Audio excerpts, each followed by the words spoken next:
Infectious आणि non infectious disease यांच्यामधला एक थोडासा फरक बघणार आहोत. आपल्याला जर का डेफिनेशन लक्षात आली तर आपल्याला सर्व गोष्टी लक्षात येतील. बघा, disease which occur, disease which do not occur, फक्त दोन शब्दांचा फरक, ऑकर आणि do not occur through infections and body contact. So दोन वर्ड्स महत्वाचे तिथं, इन्फेक्शन अँड बॉडी कॉन्टॅक्ट आणि another one infection and body contact.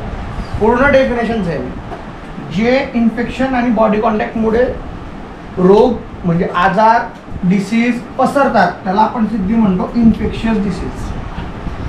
आणि जे रोग आणि आजार इन्फेक्शन किंवा बॉडी कॉन्टॅक्टमुळे स्प्रेड म्हणजे पसरत नाही त्याला म्हणतो आपण नॉन इन्फेक्शियस डिसीज. इन्फेक्शियस डिसीजमध्ये कोणते कोणते येणार? Mainly due to animal like human cause. ह्युमनमुळे कोणते कोणते होऊ शकतात? कोरोना, एड्स आणि swine flu etcetera, various फ्लूज.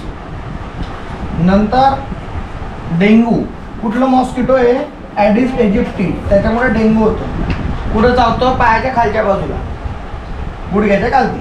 Swine flu normally offer due to pigs and humans. तर हे एड्समध्ये आपण इन्फेक्शियस डिसीजमध्ये हे बघणार आहोत. नॉन इन्फेक्शियस डिसीजमध्ये जे इन्फेक्शनमुळे किंवा बॉडी कॉन्टॅक्टमुळे पसरत नाही ते कोणते कोणते आले तर आपण त्यांचा अभ्यास करणार आहोत. ते आहे cancer, diabetes, heart disease etcetera.